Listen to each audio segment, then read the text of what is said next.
Hi guys! Another day, another minute vlog na naman tayo. For today's video, tara samahan nyo kami kumain dito sa Street Cravings. Bari ito nga pala lugar na ito ay dito lang po sa kanto ng area G sa tabi ng Milk Tea Cinty. Napadaan nga lang kami dito at ayan, nahata kaming dumaan at kumain. Tama nga pala dyan na may pinuntahan kami at hindi pa kami kumakain. At bago ang lahat, pakyut muna. Pagkaraan nga ng ilang minuto na ibigay na ang aming order. Bale ito nga pala ay honey garlic fried chicken. Sobrang sarap niya at hindi nakakaumay.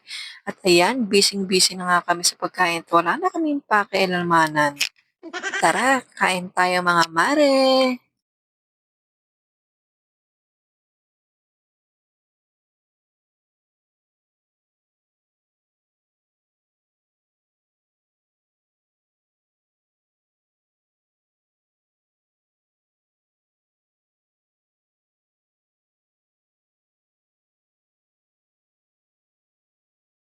At sa sobrang sarap nga mga mare, kita nyo naman yung kanin ko, hindi pa nangangalahati, pero yung ulam ko, paubos na.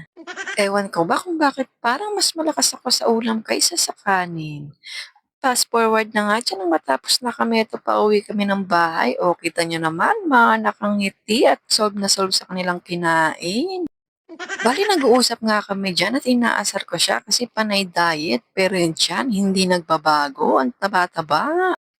At hindi naman mawawala yung pagpapakyut namin sa camera, o 'di ba? Close na close kami, mamaya away na.